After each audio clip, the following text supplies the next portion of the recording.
Hi dear friends and subscribers, welcome to the Cricket Happening Show with your host Ram. I am welcoming you all with the news that India are the ones who will be playing Sri Lanka in the finals of the T20 World Cup 2014, as once again South Africa, after putting up a very good show with the bat, and they were really challenging India today. This was the first time that any team in this T20 World Cup has actually challenged India. They definitely challenged India by putting a very big score on the board after winning the toss of 172 for 4. But even this total didn't prove too big for India, as India once again guided by a Virat Kohli chase here, who made 72 not out of 44 balls with 5 fours and 2 sixes, playing in a very sensible manner, and India getting on to this finals of the T20 World Cup 2014 with a 6-wicket victory over South Africa. And congratulations to India, but I thought South Africa really did well, because one thing that was seen today was that the South African batsmen definitely went, the ball was gripping on the pitch. Initially we saw Ashwin actually producing a ball that was produced. The last time that we saw such a ball being produced was produced today, when Shane Warne, and one would remember, he turned the ball from outside the leg stump. The commentator now in this particular match today, the former Australian great leg spinner, turned the ball outside the leg stump to the English batsman Mike Gatting and knocked off his off stump. Today there was a Ravichandran Ashwin special, as one of the great batsmen as far as South Africa is concerned. Hashim Amla, the opener, was absolutely nonplussed, as Ravichandran Ashwin turned the ball square by pitching it outside the leg stump. It was a carom delivery, and the ball turned absolutely square to nonplus Hashim Amla as it went on to hit the off stump, and the light started glowing. So that was the wonderful ball, and that was the, according to me, that was the ball of the T20 World Cup 2014. So let's see what really happened there. And South Africa, once again, let me tell you, they have once again lost an opportunity here to actually, normally they have been the ones who have never been able to win any championship, world championship. The last time they won probably was in 1998 when they won the Champions Trophy. Other than that, South Africa have been struggling. They have been called as chokers, and once again they couldn't even reach the final this time, as India proved too good for them. So let's look at how things panned out here at the Sher Bangla National Stadium here in Mirpur. The second semi-final ended with an Indian victory by 6 wickets. South Africa won the toss and elected to bat. As far as India were concerned, one was really wondering why that selection, because Shikhar Dhawan and Mohammad Shami were kept out, and India decided to play along with Ajinkya Rahane and Mohit Sharma. Well, in the end, the bottom line is that whatever be the decisions, India has won the match by 6 wickets in the second semi-final, and got into the finals of the T20 World Cup 2014. So just talking about this match today, South Africa were the ones who started, and Quinton de Kock started off in a very aggressive fashion in the first over by moving a 4 with the bowling of Bhuvneshwar Kumar. But Bhuvneshwar Kumar, with the final delivery, with his 5th delivery of his first over, got the wicket of Quinton de Kock. There was a bit of a doubt in the decision, but Quinton de Kock had to go, as the finger was raised by the umpire, and Quinton de Kock was walking after making 6 runs. He was caught behind the bowling of Kumar. That made the score 9 for 1. Hashim Amla was there along with du Plessis, and suddenly there was a real after that, there was a real release as Mohit Sharma came in, and it was proving very costly, as Hashim Amla played some beautiful strokes. He was really moving at the crease. He was trying to put the bowlers off length, and he was playing in a very aggressive fashion, and he was playing some marvelous strokes. And du Plessis, on the other hand, was also joining him into the onslaught, and suddenly runs were coming aplenty for South Africa, as Mohit Sharma was taken for runs. Ravichandran Ashwin came in, and then, as I said, he produced the ball of the T20 World Cup. He also produced the ball, according to me, of the T20 of the international cricket in 2014, as this was a ball that Ashwin delivered. He was coming down the wicket, he pitched the ball outside the leg stump, and the ball turned square across Hashim Amla. Hashim Amla was absolutely nonplussed, as I said, as the ball turned from outside the leg stump and went on to knock the off stump of Hashim Amla, and Hashim Amla was walking back to the pavilion clean ball by Ashwin for 22 of 16 balls with 4 fours, and South Africa, the second wicket was knocked at 44. After that, it was Duminy who came in, and suddenly, when the spinners were introduced, it was Faf du Plessis who actually took the initiative, and he decided that the best way to deal with the spinners, because the ball was gripping on the pitch, Ashwin was once again proving pretty difficult to handle, and du Plessis decided that he is going to turn the attention and start clattering the other spinners, and that's what he precisely did. He went after Suresh Raina by clattering him for lots of runs. Amit Mishra went for 36 runs of his 3 overs, and JP Duminy also joined in that particular in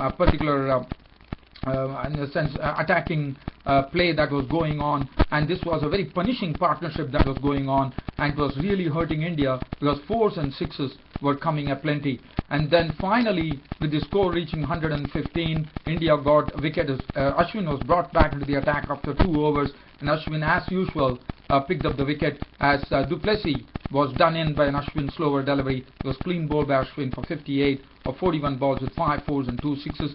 And after that, de Villiers came in and made 10 runs of 8 balls, becoming a victim of Ashwin, and Ashwin returning figures of 4 overs, no maiden, 3 wickets for 22 runs. He was the only spinner who was untouched today. Other than that, as I said, Amit Mishra went for 36 runs of his 3 overs, Suresh Raina going for 35 runs of his 4 overs, Jadeja bowled 2 overs only for 8 runs, Mohit Sharma came in for some severe tap, 3 overs, 1 for 34, and Bhuvneshwar Kumar 1 for 33.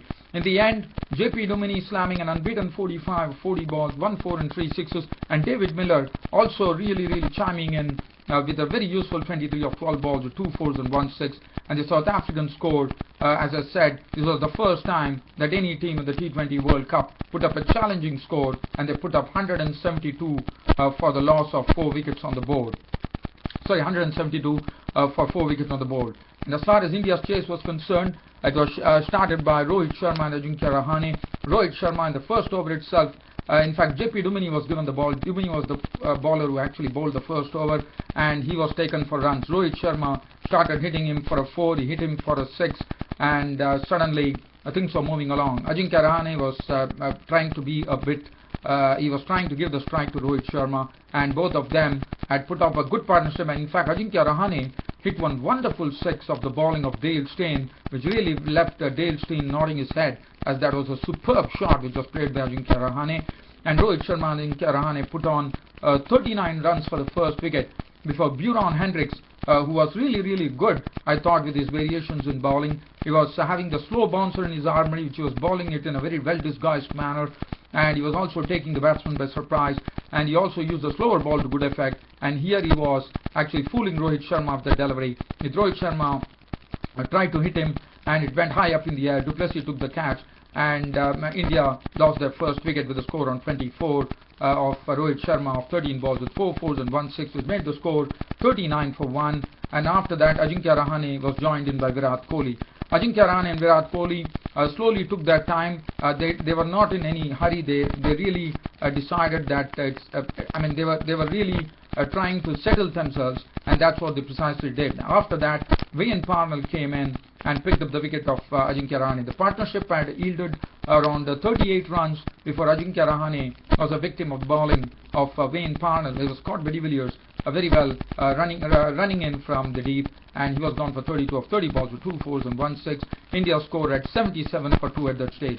Yuvraj Singh joined in Virat Kohli. Virat Kohli, as usual, has started off in the same manner that he normally does when he comes to the crease, by hitting some boundaries, using his wrist to good effect, and also piercing the gaps through the field.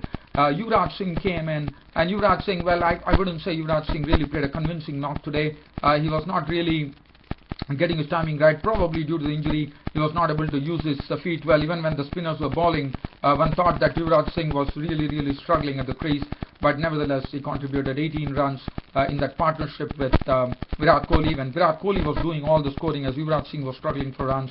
And finally, Imran Tahir was the one who took the wicket of Yuvraj Singh, as Yuvraj Singh, due to the pressure that was created by the South African bowlers, there was some real pressure created on the Indians, and India were needing 40 runs of the last 4 overs when Yuvraj Singh departed, in the 16th over, and Yuvraj Singh was out for 18 of 17 balls with 2 fours. That made the score 133 for 3, and in walked in Suresh Raina, and Suresh Raina got into business right away from the start by slamming 4s and 6s. In fact, Wayne Parnell, when India were requiring 40 runs of the last 4 overs, Wayne Parnell's 1 over went for 16 runs, with Suresh Raina slamming him to the fence, swinging him for 6, and also hitting him for boundaries. Probably a bit fortuitous, I would say, because one of those edges actually went to the boundary, and it was a very bad over from Wayne Parnell, who went for 16 runs. After that, Virat Kohli turned it on by taking on the other bowler. I thought it was Buran Hendricks. Hendricks also went for some plenty of runs, and then Dale Steyn, and then it was pretty difficult to stop Virat Kohli, as Virat Kohli, as I said, took his time but played some marvelous strokes. And in the end, the real cameo which was played by Suresh Raina came in and started getting quick runs, really helped the Indian effort, as Virat Kohli also started playing some strokes. And then finally, when almost India was just 1 stroke away from victory, Suresh Raina was a victim, as Buran Hendricks had him caught in the deep by Du Plessis of 21 of 10 balls with 3 fours and 1 6. And then there was no hope at all for the South Africans, as Virat Kohli was at crease. And finally, Dhoni just played 1 delivery, just blocked it, allowing Virat Kohli to do the winning hit, as Virat Kohli dispatched Dale Steyn through the mid-wicket for a boundary and took India into the finals of the T20 World Cup 2014 with a wonderful knock of an unbeaten 72 runs of just 44 deliveries with 5 fours and 2 sixes, which fetched him the Man of the Match award, and India getting into the second finals of the T20 World Cup. The first time, as you would remember, India beat Pakistan in the inaugural tournament in 2007 when they actually beat Pakistan. Looking at the bowling figures as far as South Africa are concerned, Dumini went for 29 of his 3. Albie Morkel, 2 overs cost him 17. Dale Steyn also was not really looking in his element today. 3.1 overs, no maiden, none for 36. Hendricks 4 overs, 2 for 31. Imran Tahir 4 overs, 1 for 30. And Wayne Parnell was very costly, leaking away 33 runs of his 3 overs and only getting a single wicket. So India advanced into the final. So 6th of April, Sunday, 2014, the ICC T20 World Cup finals will be played between India and Sri Lanka. And what a match. And India and Sri Lanka, one would remember that this was the World Cup, as you know, the 50 overs 1-day international World Cup, which was played. That was between India and Sri Lanka, and as you know, India won the 2011 World Cup.